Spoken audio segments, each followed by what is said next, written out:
आज मृत्युशैया पर लेटे लेटे विगत के दृश्य चलचित्र की तरह उनकी आंखों के आगे से गुजर रहे थे।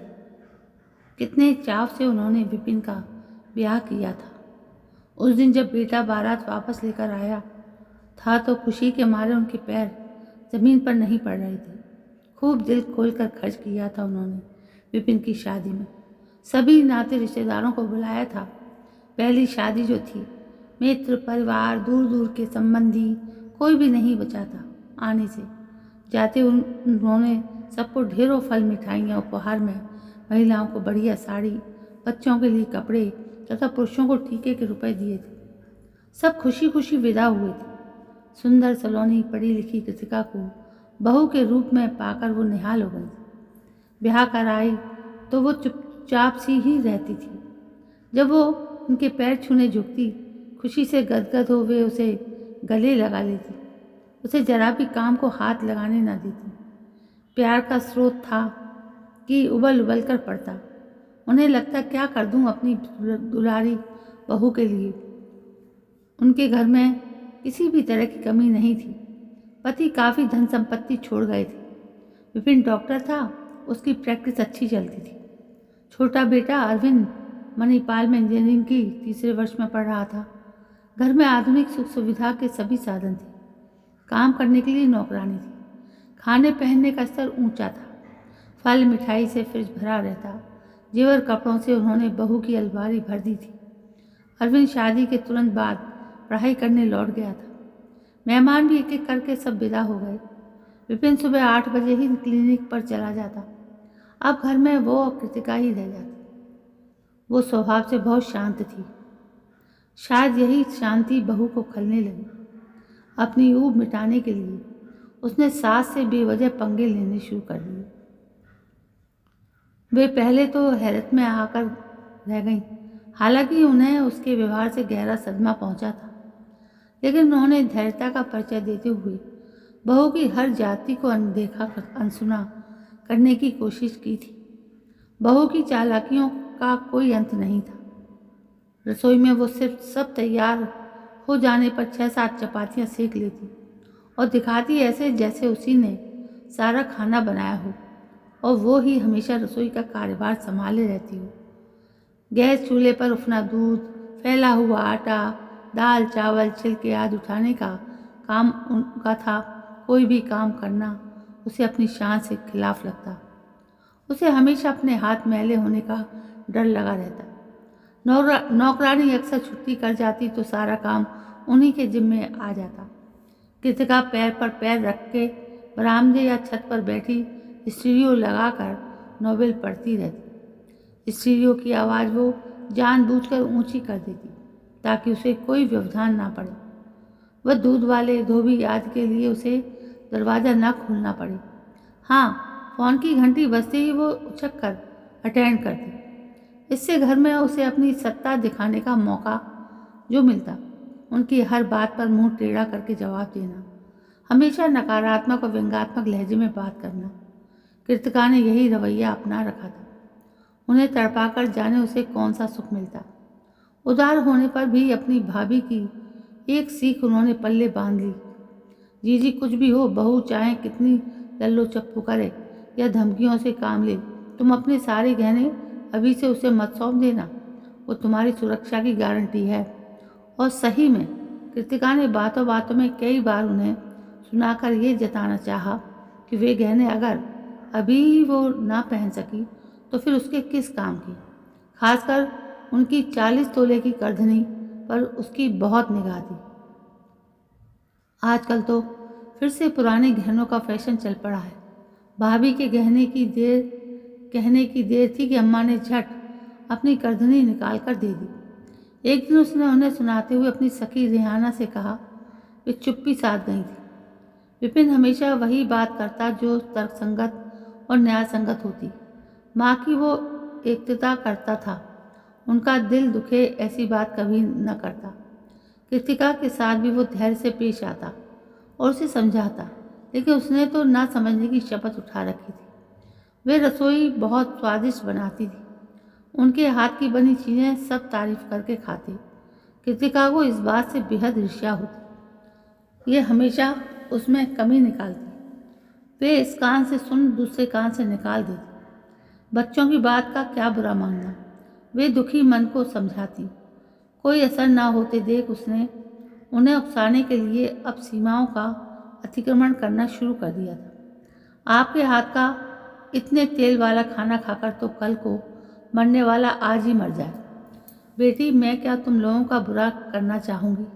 उन्होंने आहत होकर पूछा। क्या पता, कहकर झन्न से प्लेट पटक कर वो वहाँ से खिसक गई और मैरी से छोले भटूरे मंगवा कर खाए। विपिन उन दिनों मेडिकल कॉन्फ्रेंस अटेंड करने लखनऊ गया हुआ था। विपिन की गैर मौजूदगी में तो उन्हें प्रताड़ित करने की पूरी आज़ादी मिल जाती। उसे पता था वे कभी बेटे के आगे मुंह नहीं खोलेंगे। दरअसल वो उनकी भलमनसाहत का ही फायदा उठा रही थी। एक दिन पड़ोस की कांता बहन के सामने जब कृतिका ने उनकी फल खा लेने की प्यार भरी मनोहार पर तिरस्कृत करते हुए पलट कर जवाब दिया। माँ जी, बुढ़ापे में जुबान ज़्यादा चटोरी होती है। हर समय कुछ ना कुछ खाने को चाहिए। खाली जो बैठे होते हो। इस उम्र में लोग हमें खाने के सिवा और भी बहुत काम होते हैं। कांता बहन ने से रहा ना गया। उन्होंने समझाते हुए कहा, बहू रानी, बड़े पुण्य प्रताप से बड़े गुणों का साया नसीब होता है। हम लोग तो डाल में टंगे पीले पत्ते हैं। अब झड़े की तब झड़े। जितने दिन है सास का मान रख कर ना सीखो। ये बातें आंटी आप अपनी बहू को सिखाएं। जहाँ तक मरने की बात है, माँ जी में अभी भी हमसे ज़्यादा दमखम है। ये अभी कहीं नहीं जाने वाली। ये तो मेरी अर्थी उठाकर ही अपनी उठवाएंगी। अपमानित कांता बहन तभी उठकर चल दी थी। वे देर तक आंसू पोंछती रहीं। बार बार उन्हें विपिन के बाबूजी याद आते। जितना सुख आराम उन्होंने अपने राज में दिया, सबका मूल्य चुकाना पड़ रहा है। शायद कहते हैं ना कि कोई चीज़ इस दुनिया में मुफ्त नहीं मिलती। उस दिन कृतिका ने अपने घर किटी पार्टी दी थी। माँ जी सुबह से काम में लगी थी। रामरती अकेली क्या क्या कर लेती। कृतिका को बनाव श्रृंगार और फूल सजाने से फुर्सत नहीं मिली। थकान से उस दूसरे दिन उन्होंने बिस्तर पकड़ लिया। चाह कर भी वे उठ नहीं पा रही थी। विपिन जिद करके डॉक्टर के ले गया था। ब्लड प्रेशर नापा तो काफ़ी ज़्यादा था।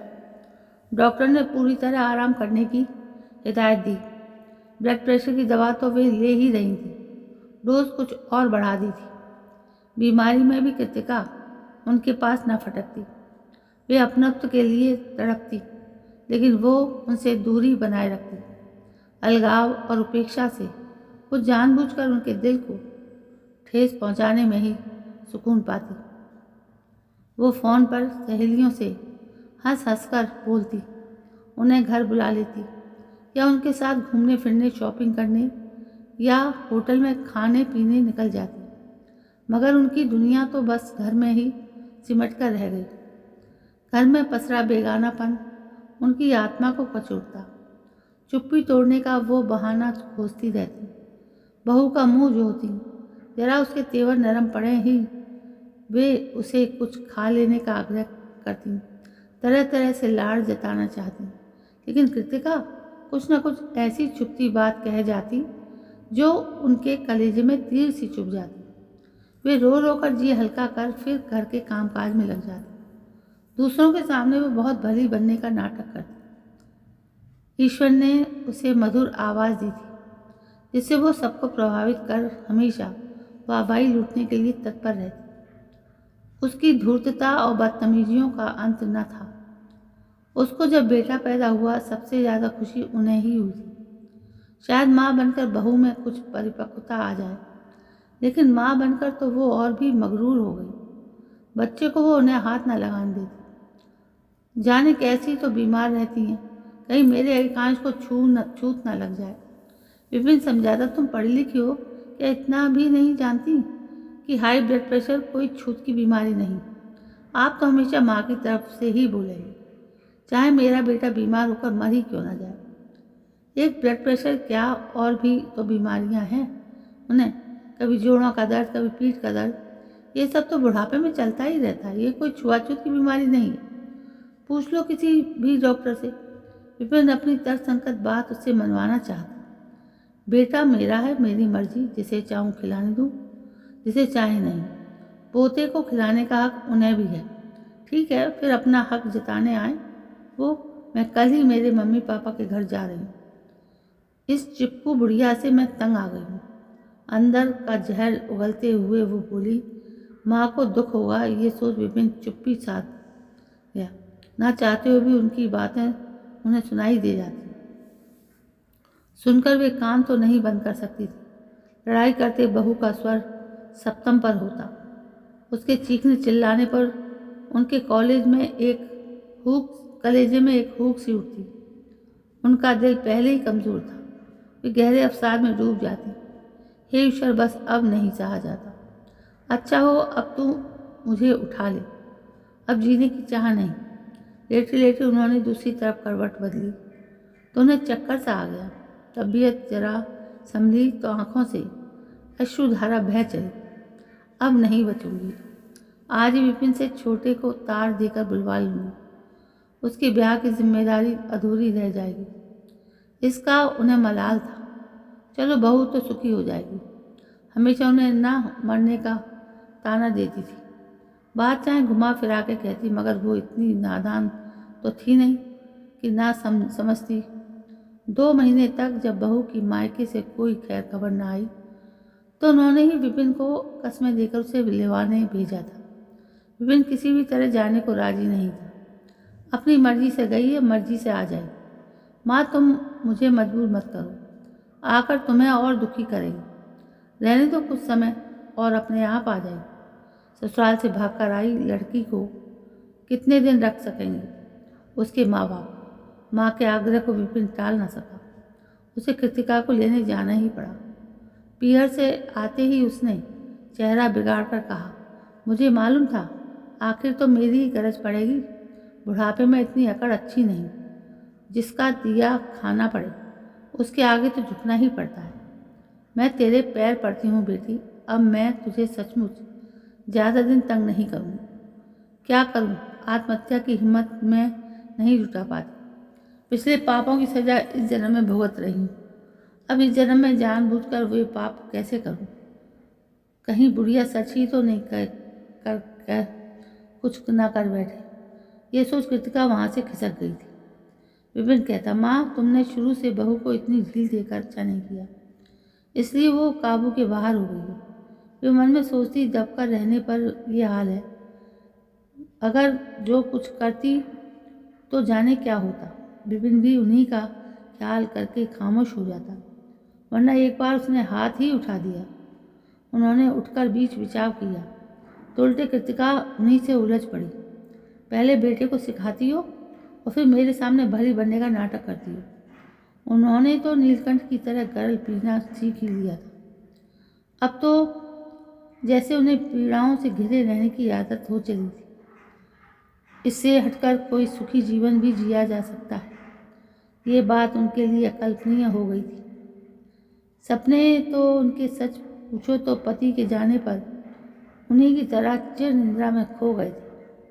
विपिन तब 3 साल का था और अरविंद के होने में 1 माह की देरी थी। तभी वो भयानक हादसे में सदा के लिए छोड़कर चले गए। माँ बाप जीवित थे तब तक वे पीहर में रही, लेकिन उनके गुजरते ही भाई भाभी ने उन्हें अलग घर दे दिया। पिता अपने जीवन काल में ही वसीयत में आधा हिस्सा उनके नाम कर गए थे। सब कुछ होते हुए भी पति के बगैर जीवन काटना ही रह गया था, जीना नहीं।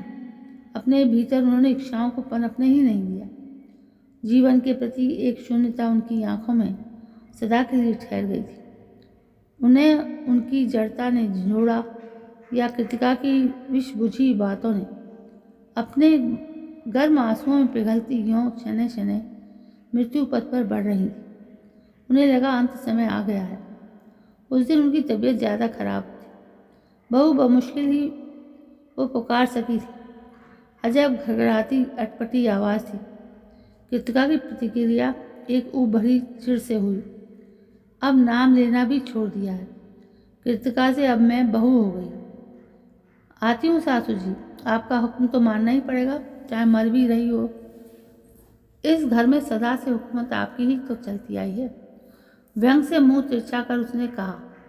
क्रोध से पैर पटकते वो उनके कमरे में दाखिल हुई। बड़ी नाटकबाज औरत है, वो बड़बड़ाई, मगर उनकी हालत देख वो सख्ते में आ गई। नहीं, नाटक नहीं, ये तो सच ही जा रही है। घर में कोई भी तो नहीं है। उनकी सांस उखड़ने लगी। उन्होंने बड़ी बेचारगी से कृतिका की ओर देखा। उसका हाथ अपने हाथ में लेने की कोशिश में उनका आधा उठा हाथ छड़ांच में ही लटक गया, जैसे कोई जानवर दम तोड़ रहा हो। वो निर्विकार निर्लिप्त सी उन्हें जाते हुए देखती रही। इस समय उसकी अजीब हालत थी, न गम न खुशी, जैसे कोई फिल्मी दृश्य देख रही हो। मेहरी के आते ही उसने नाटक शुरू किया। वही घिसे पिटे बोल बोलकर वो हजारों बार हिंदी फिल्मों और टीवी सीरियलों में सुनती आई थी। हाय माँ, हमें किसके सहारे अकेला छोड़ गए। अब कौन करेगा ऐसा लाड़ दुलार। हमें जरा भी सेवा का मौका नहीं दिया। आपकी जगह ईश्वर मुझे उठा लेता। अब तक काफ़ी भीड़ जमा हो गई थी। फ़ोन पर खबर सुनते ही विपिन दौड़ा आया था। माँ के चरणों में बैठकर वो बच्चों की तरह फूट पड़ा था। कृतिका के मगरमच्छ आंसू किसी को प्रभावित नहीं कर सकते। शायद अंदर से वो भी इसे समझ रही थी।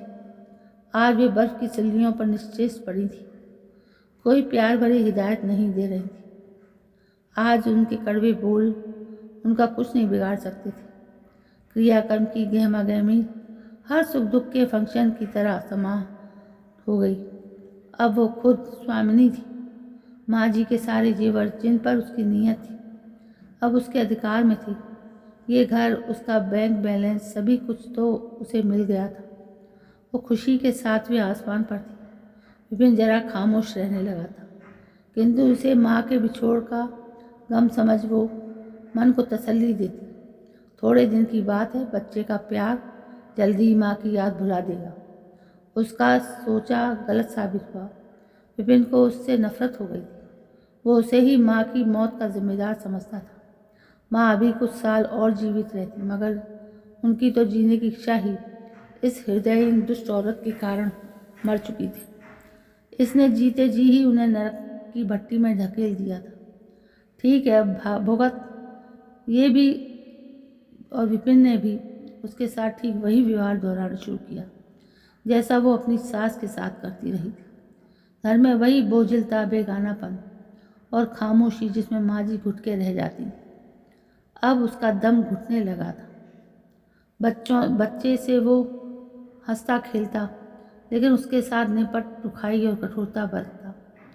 अपना हर काम वो स्वयं करता। पति सेवा का हक उसने पूरी तरह से छीन लिया था। घूमने फिरने पार्टी आदि में भी वे साथ न जाते। लोगों की पूछताछ और उससे उपजने वाली शर्मिंदगी से बचने के लिए उसने बाहर आना जाना ही छोड़ दिया। जिसे हम अपना समझते हैं, चाहते हैं, उसकी बेरुखी और बेगानापन सहना क्या होता है, अब कृतिका को इस बात का एहसास होने लगा था। जीने के लिए हर व्यक्ति कोई न कोई बहाना खोजता है। उसने भी ढूंढ लिया था एक तरीका, नफरत का। अब जब वो नफरत ही ना रही तो उसके जीवन में एक शून्यता आ गई। तब वो खुद नफरत कर रही थी, आज उसे झेल रही थी। अरविंद को नौकरी लखनऊ में ही किसी प्राइवेट फर्म में मिल गई। उसने जिस लड़की से सिविल मैरिज की वो कॉलेज में उसके साथ ही पढ़ती थी। लड़की के पिता इनकम टैक्स कमिश्नर थे। इस लड़की ने घर में आकर उससे वही खेल प्रारंभ कर दिया जो कभी ये संवेदनहीनता से अपनी सास के साथ खेला करती। वो एकदम अकेली रह गई थी। एकांश को पढ़ने के लिए देहरादून हॉस्टल में भेज दिया गया। विपिन बच्चे पर उसकी छाया भी नहीं पड़ने देना चाहता था। अरविंद की पत्नी एक सलीकेदार, संस्कारशील, विनम्र, हंसमुख लड़की थी। उसका भोला मनमोहक सौंदर्य हर किसी को अपनी ओर आकर्षित कर लेता। उसका सामाजिक दायरा काफ़ी विस्तृत था। उसे जेठानी की करतूतों का पता कुछ अरविंद, कुछ जान पहचान वालों तथा विपिन की पत्नी के प्रति बेरुखी से लग चुका था। अरविंद की शय पर वो जेठानी को सबक सिखाना चाहती थी। हाँ, विपिन की वो बहुत इज्जत करती, कृतिका को अपनी गलतियों का एहसास हो चला था, लेकिन अब सिवा पछताने के उसके पास कोई चारा नहीं था। बीता समय लौटाया नहीं जा सकता था। काश उसे मम्मी पापा ने गलत बातों के लिए टोका होता। जब वो उनके पास जाकर माँ जी का मजाक उड़ाती तो ना सिर्फ उसके भाई बहन बल्कि वे भी खूब हंसते, उसे गलत शिक्षा देते। घर में अपना रौब रखा कर विपिन को मुट्ठी में रखना, वरना वो बुढ़िया तो तुझे एक तरफ बैठा देगी। इसी तरह की बातें वे उसे समझाते रहते। दूसरे भाई की शादी के बाद पीहर में उसकी कोई पूछ ना रही थी। माँ नई बहू की खुश करने में लगी रहती, क्योंकि दहेज से उसने उनका घर भर दिया था। मेरी खुशियों में आग लगाकर किस जन्म की दुश्मनी निकाली तुमसे मुझसे मम्मी तुमने, वो आत्मा लाप करते हुए कहती। गहरे अवसाद में डूबे रहने से उसे कई तरह की मानसिक रोग लग गई। अब वो सिर्फ दया की पात्र बनकर रह गई थी। विपिन ने उसके इलाज में कोई कमी नहीं छोड़ी, लेकिन उसकी आत्मा को जो घुन लग गया था उसे खाए जा रहा था। उसका इलाज डॉक्टरों के पास भी नहीं था। घरवाले अब उससे प्रेम और नरमी से पेश आते। माँ जी की आहें उसके पीछा नहीं छोड़ती। वो हर समय यही सोच में डूबी रहती, मैं कहाँ गलत थी। तो दोस्तों, ये थी एक कहानी जो आपने इस वीडियो के माध्यम से सुनी। चैनल को सब्सक्राइब करें। कल मैं फिर हाजिर होती हूँ, तब तक के लिए जय हिंद, वंदे मातरम।